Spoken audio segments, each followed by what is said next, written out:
बच्चों, पिछले वीडियो में हमने पढ़ा कि फसल किसे कहते हैं और फसल मौसम के आधार पर कितने प्रकार की होती है। आज हम पढ़ेंगे क्रियाकलाप और कृषि पद्धतियों के बारे में। किसान जब फसल उगाता है तो फसल उगाने के लिए उसे विभिन्न प्रकार के कार्य करने होते हैं। उस पूरी फसल अवधि में वो शुरू से अंत तक यानी फसल के लिए मिट्टी तैयार करने से लेके उसका भंडारण करने के लिए जितने भी कार्य करता है उसको क्रियाकलाप कहते हैं या कृषि पद्धतियां कहते हैं। ये जो कृषि के क्रियाकलाप है या कृषि पद्धतियां हैं, ये कई प्रकार की होती है। ये मुख्य रूप से 7 कार्य होते हैं जो उस पूरी फसल अवधि में किसान के द्वारा किए जाते हैं।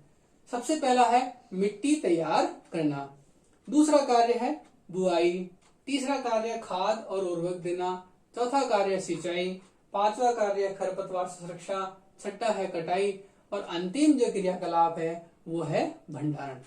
आज हम इन सब क्रियाकलापों के बारे में विस्तार से पढ़ेंगे। किसान द्वारा फसल उगाने के विभिन्न चरणों में जो पहला चरण है वो मिट्टी तैयार करना है, यानी ये सबसे प्रथम चरण है और महत्वपूर्ण चरण होता है। तो मिट्टी तैयार करने का मतलब क्या है या मिट्टी तैयार करने की जरूरत क्या होती है? यदि हम खेत को देखें, खाली पड़े हुए खेत को, तो उसकी मिट्टी प्लेन होती है और वो टाइट होती है, उसके कण पास पास में होते हैं। ऐसे में जब हम फसल उगाएंगे तो वो उसकी जड़ें गहराई तक नहीं जा पाती है और अच्छी तरह से वृद्धि नहीं कर पाती है। इसके लिए किसान मिट्टी को उलट पलट कर पोला करता है। तो मिट्टी को पोला करने से क्या लाभ है? मिट्टी को पोला करने से क्या लाभ होता है कि जो मिट्टी के कण हैं वो ऐसे दूर दूर हो जाएंगे, जिससे उनके बीच में जगह बनेगी। जगह बनने से क्या होगा कि जैसे एक जड़ है हमारे पास में, ये जड़ें गहराई तक चली जाएगी। ये जड़ें क्या हो जाएगी? गहराई तक चली जाएगी ऐसे। दूसरा क्या होगा कि जो मिट्टी के कण हैं ये दूर दूर रहेंगे। दूर दूर होने से वायु का क्या होगा? आदान प्रदान आसानी से होगा, जिससे जड़ें गहराई में भी श्वसन की प्रक्रिया को आसानी से कर पाएगी।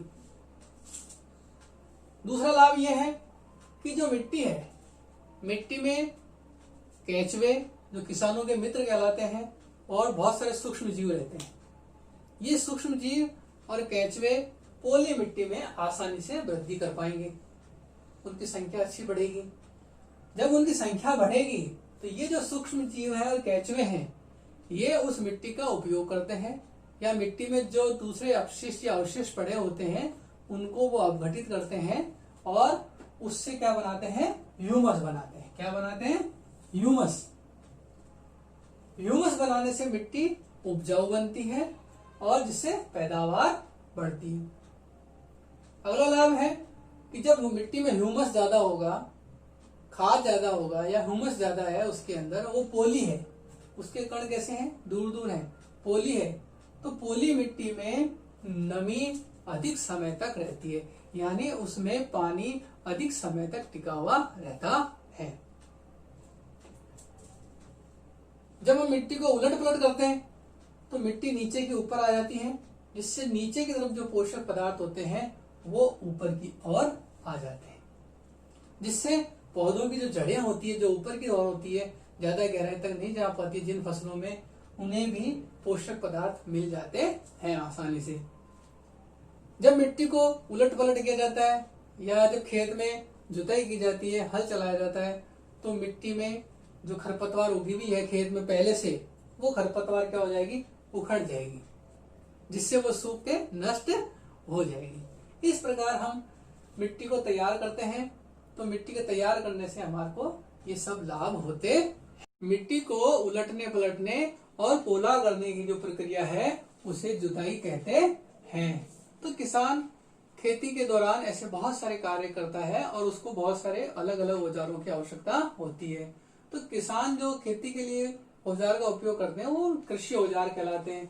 ये जो कृषि औजार हैं ये मिट्टी को उलटने पलटने पोला करने, मिट्टी को भुरभुरा करने, बुआई करने या खरपतवार को हटाने के लिए काम में लिए जाते हैं। किसान जो विभिन्न प्रकार के कृषि औजारों का काम में लेते हैं उसमें हल, कुदाली, कल्टीवेटर, सीड ड्रिल, ये बहुत सारे ऐसे औजार हैं जो किसान अपनी कृषि के दौरान इसका उपयोग करता है।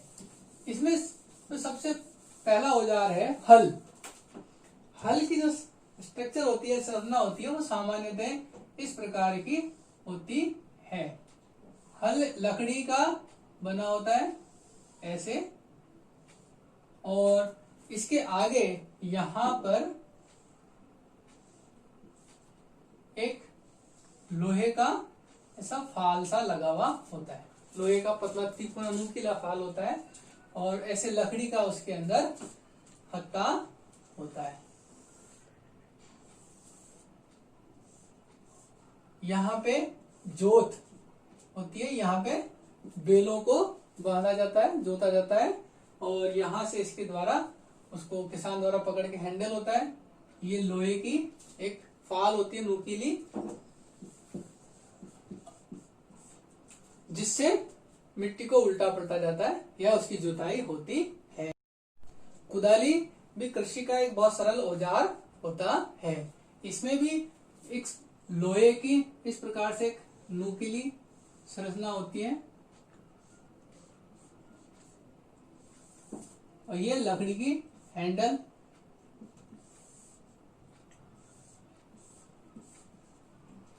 ये फाल होती है इसके अंदर, और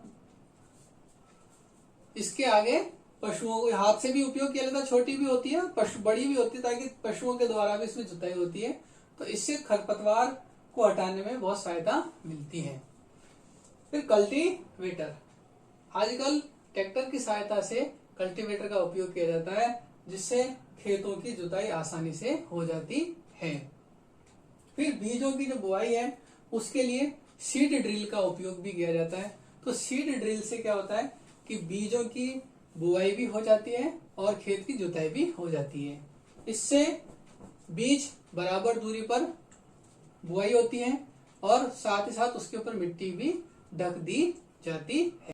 मिट्टी तैयार कर लेने के बाद में जब हमारा खेत तैयार हो गया है कि भाई हमने मिट्टी में उलट पुलट करके उसे पूला कर दिया है और उसके ऊपर एक पाटल चला के उसको समतल कर दिया है, उसके बाद में हमारा दूसरा सबसे महत्वपूर्ण चरण होता है बुआई। बुआई दूसरा चरण है लेकिन सबसे महत्वपूर्ण चरण है, सबसे महत्वपूर्ण चरण है। क्यों चरण है सबसे महत्वपूर्ण? क्योंकि यहाँ पर हम बुआई से पहले अच्छी गुणवत्ता वाले साफ और स्वस्थ बीजों का चयन करते हैं। क्योंकि यदि अगर बीज अच्छे नहीं होंगे तो उससे होने वाली पैदावार के ऊपर उसका प्रभाव पड़ेगा। यदि हमने उसकी बुआई ठीक तरीके से नहीं करी है, ठीक ढंग से उसकी बुआई नहीं है, तो उससे जो पौधों का अंकुरण होगा वो सबगा नहीं हो पाएगा, जिससे उसके उत्पादन पे प्रभाव पड़ जाएगा। अगर हम उसकी बहुत ज्यादा सघनता से कर देंगे तो उसका विकास सही तरीके से नहीं होगा। इसलिए बुआई कृषि का या खेती का सबसे महत्वपूर्ण चरण माना जाता है। अब यहाँ पे एक सबसे महत्वपूर्ण प्रश्न ये है कि हम अच्छी गुणवत्ता वाले या साफ स्वस्थ बीजों का चयन कैसे करते हैं। इसके लिए हम प्रयोग करते हैं, या जो किसान किस प्रकार से चयन करते हैं। हम क्या करते हैं, कुछ गेहूं के बीज ले लेते हैं। बीज लेके हम दो पात्र लेते हैं, एक ये लिया और एक ये लिया। हमने दोनों को पानी से भर दिया।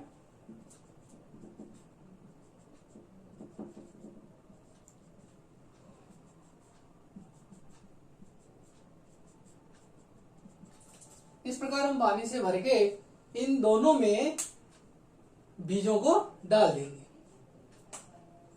इसमें हमने क्या करा, बीजों को डाल दिया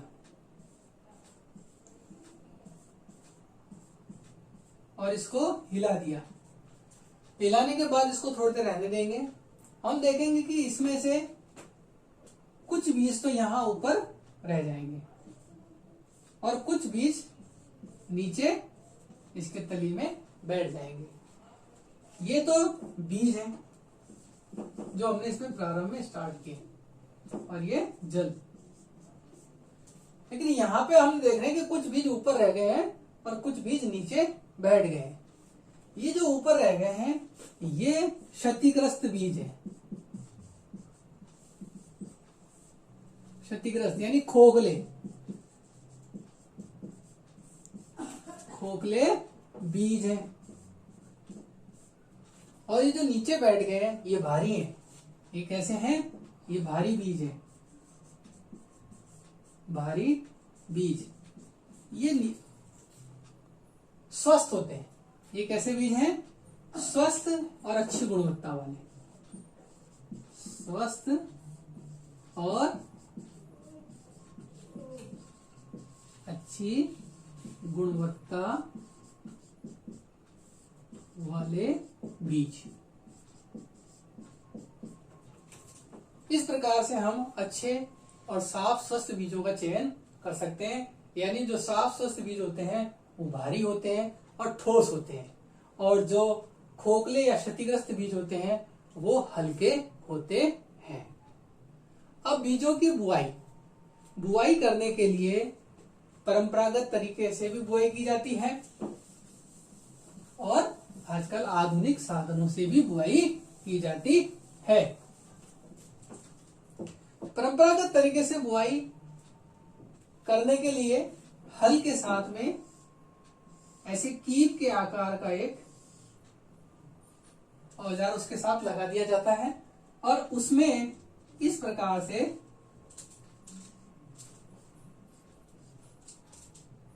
दो या तीन नलियां लगी हुई होती है इसमें। ये यहां से इसमें बीज गिरा दिए जाते हैं और कुछ बीज इसमें से इधर और इधर उग जाते हैं हल के साथ में। ये कीप के आकार का होता है। ये परंपरागत साधन है। इसके अलावा परंपरागत रूप से खेतों के अंदर बीजों को हल चला के हाथ से फैला दिया जाता था। यह भी एक बीज की बुआई का तरीका है। इस तरह से बीज बोने में समय भी अधिक लगता है और वो असमान रूप से उसकी बुआई होती है, जिससे उसकी पैदावार पे प्रभाव पड़ता है। आजकल आधुनिक साधन काम में लिए जाते हैं जिसमें सीड ड्रिल द्वारा बुआई की जाती है। सीड ड्रिल द्वारा बुआई करने से क्या लाभ है कि इससे समान दूरी और गहराई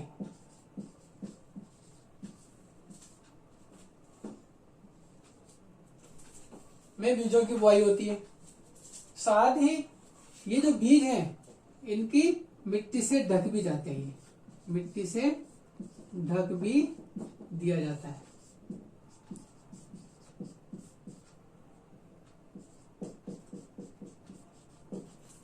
जिसके कारण क्या होता है कि जो चिड़िया वगैरह है उस बीज को ले जा नहीं सकती है, खा नहीं सकती है। समान दूरी और गहराई पर उनकी बुआई होने से उनकी वृद्धि अच्छी होती है। सूर्य का जो प्रकाश है प्राप्त होता है, उनको सूर्य का प्रकाश प्राप्त होता है। पोषक तत्व उसको आसानी से प्राप्त हो जाते हैं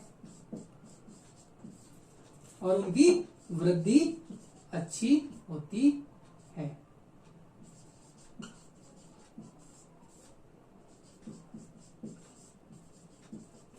साथ ही अगर मान लो बहुत घने बुआई हो गई है तो उसमें से कुछ पौधे निकाल भी दिए जाते हैं।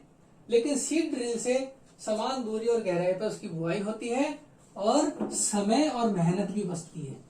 समय और मेहनत की बचत होती है।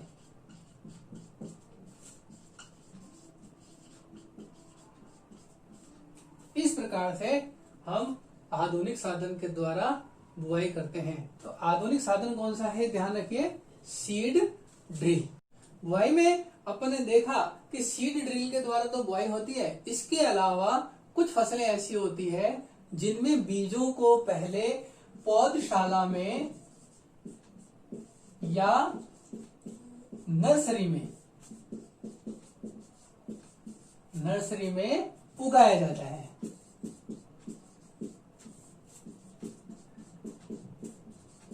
यहाँ उनको छोटी छोटी क्यारियों में या थैलों के अंदर उगाया जाता है। जब वो थोड़े से बड़े हो जाते हैं तो उनको खेतों के अंदर हाथों से उगा दिया जाता है या उनको वहां दूसरी जगह पर ट्रांसप्लांट कर दिया जाता है। इस तरह से पौधशाला में या नर्सरी में धान की जो फसल होती है उसकी पौध तैयार की जाती है। धान की पौध तैयार की जाती है, या जो सजावटी फूल पौधे होते हैं जो आप चल देखते हो कि बाजारों में बिकते हैं, तो उनको भी नर्सरी में, या जो वृक्षारोपण के लिए पौधे तैयार किए जाते हैं उनको भी छोटी छोटी थैलियों में इस प्रकार उगाकर तैयार किए जाते हैं। जब ये थोड़े से बड़े हो जाते हैं तो उनको दूसरे स्थानों पर स्थानांतरित करके उगा दिया जाता है। तो ये भी एक तरीका है जिससे बुआई की जाती